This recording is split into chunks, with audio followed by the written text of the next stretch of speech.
8-year-old stops father's wedding. She already has a husband and kid, undefined. The morning light filtered through the stained glass windows as Daniel's fingers fumbled with his son's bow tie, the silk slipping through his trembling hands like water. The scent of lilies and old wood filled the church vestry, but all he could focus on was the hammering of his heart against his ribs. "Hold still," he whispered, his voice barely audible above the organ's distant melody. Ethan swatted his father's hands away with the fierce independence that only 8-year-olds possessed. "I can do it myself," he muttered, his dark eyes fixed on the worn carpet beneath their feet, refusing to meet his father's gaze. The rejection stung more than Daniel expected. "You're supposed to be happy for me today." The words tasted bitter on his tongue, and his voice cracked like thin ice under pressure. Ethan's head snapped up, those eyes, so much like his mother's, blazing with an emotion too complex for his young face. "Happy? You didn't even tell me where you met her until last week." The accusation hit like a physical blow. Daniel exhaled hard, pinching the bridge of his nose where a headache had been building since dawn. The familiar gesture brought no relief. "I met her at a charity dinner. All right? I didn't think it mattered how. She came into my life when I needed someone. That's enough." "It's not enough for me." Ethan's small fists clenched at his sides, his voice breaking with the weight of unspoken fears. "I've never seen her at our house. You never bring her when we eat together. You always send me to Mom's grave alone, but she's never with us. Why?" The question hung in the air like smoke, acrid and suffocating. Daniel's jaw tightened until his teeth ached. "Because I didn't want you ruining this. You barely gave her a chance. Every time I tried to bring her around, you made it miserable." "That's because she feels wrong." The boy's voice cracked like autumn leaves. "She never looks at me. She never even asks about Mom." Daniel turned away, his shoulders rigid as armor. The weight of his decision pressed down on him, but he wouldn't let doubt creep in now. Not everything has to be about the past. Maybe she doesn't want to step where she doesn't belong. She's trying.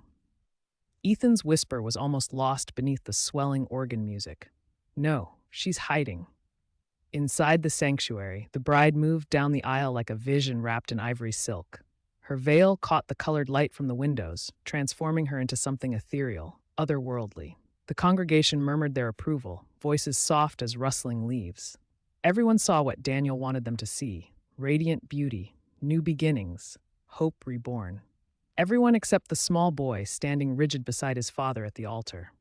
Ethan's stomach churned like a storm-tossed sea. He kept his eyes fixed on his shoes, her face soft with genuine laughter. And beside her, a little boy with her same green eyes, his small hand tucked safely in hers. A man walked with them, tall and gentle, touching her shoulder with the casual intimacy of years, of love, of marriage. The recognition hit him like lightning, electric and terrifying. This wasn't some stranger his father had met at a charity dinner. This was a lie wrapped in lace and promises. He tugged violently at his father's sleeve, desperate.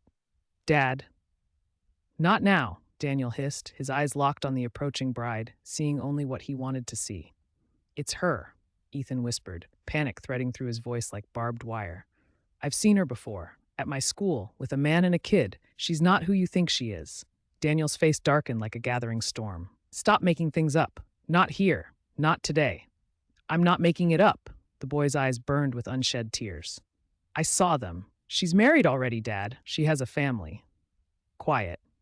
The word came out sharp, desperate, edged with a father's fear and a man's stubborn pride. "Don't embarrass me."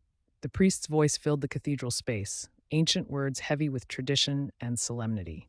"If anyone here knows of any reason why these two should not be joined in holy matrimony."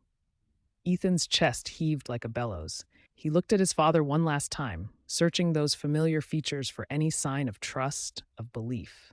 But Daniel's eyes remained fixed ahead, jaw set in stone, refusing to acknowledge the truth his son was trying to give him.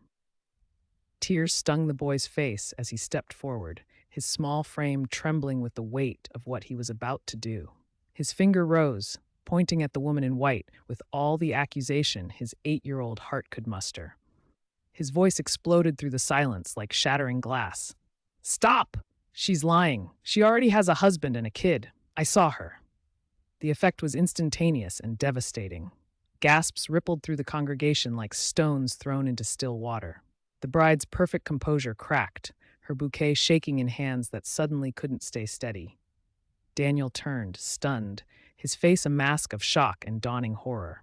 The priest's Bible lowered slowly, his weathered face grave as judgment itself. Ethan's voice cracked but carried through the stunned sanctuary like a bell tolling truth. She's not supposed to be here. The church became a tableau of frozen shock. Whispers scattered through the pews like autumn leaves in a sudden wind. The bride's practiced smile vanished, color draining from her face until she looked like a ghost wrapped in silk. Her grip on the bouquet tightened until the delicate stems began to bend and break. "You little brat," she snapped, her voice sharp as a blade, all pretense falling away like a discarded mask.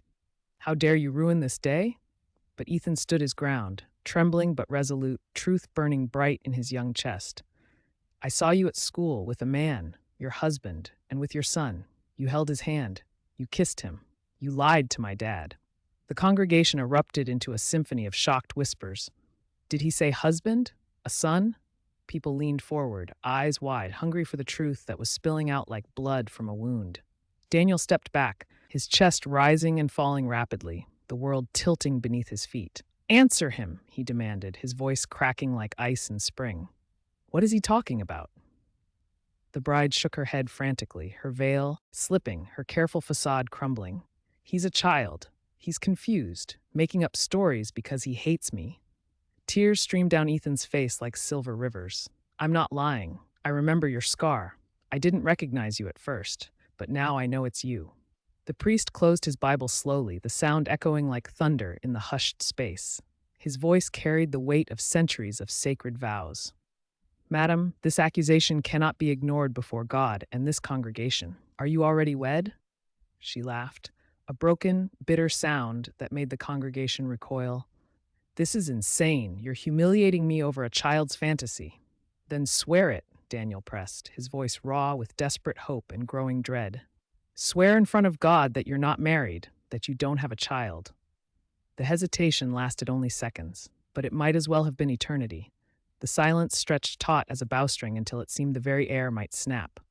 Murmurs spread through the church like wildfire, carrying judgment and disgust. Daniel's eyes narrowed, and when he spoke, his voice was deadly quiet. "You can't, can you?" Her face hardened into something ugly and familiar, the mask of greed finally revealed. "Fine!" she screamed, her voice echoing off the vaulted ceiling. "Yes, I have a husband. Yes, I have a child. But he's worthless. He can't give me what I deserve. Do you think I wanted to waste my life scraping by when I could have you? Your name, your wealth, your mansion, everything you're too blind to guard properly." The congregation recoiled as if she'd struck them. Someone shouted, "Scammer!" Another voice spat, "Shameful!" The sacred space filled with the sound of humanity confronting its own capacity for deception. Daniel staggered, gripping the altar rail for balance. His voice shook with rage and betrayal. "You were trying to scam me, to steal everything I worked for, and I nearly let you." Her sneer was poison given form, and you almost fell for it. With shaking hands, Daniel pulled out his phone. "Enough. You won't ruin another man's life. I'm calling the police." Her eyes widened, fear replacing arrogance for the first time. "What? No, you can't." But he was already dialing, his voice carrying clearly through the tense silence. "Yes, officer, we have a woman here attempting marriage fraud. She's already married with a child. Send someone immediately." The bouquet fell from nerveless fingers, white roses scattering across the marble floor like fallen stars. "You'll regret this," she screamed, but her voice echoed alone. The congregation had turned away, their faces closed, their judgment final. When the officers arrived minutes later, the crowd parted like the Red Sea. The bride thrashed against their restraints, her veil tearing, her curses echoing down the aisle until the heavy doors swallowed the sound. Then there was only silence, heavy, complete, and somehow clean. Daniel turned slowly to his son. Ethan stood straight despite his tears, his small hands still clenched at his sides, his face bearing the weight of what he'd been forced to do.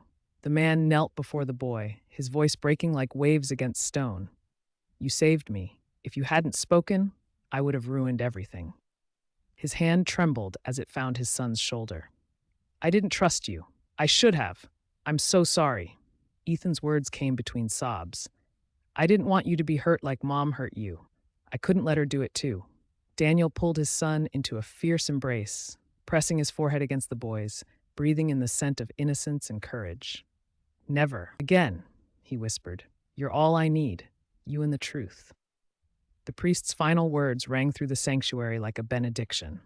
Let this be a lesson to all who heard today. Lies cannot stand where truth is spoken. As the congregation filed out quietly, their attention no longer on the broken wedding, but on the father and son holding each other amid the ruins of deception, Ethan clung to Daniel with desperate relief. The man held him tight, whispering reassurances like prayers. It's over. She's gone. We're safe. In that shattered sanctuary, among the scattered rose petals and broken promises, the only thing left standing was the bond between a father and his son, tested, proven, and stronger than any lie that had tried to break it.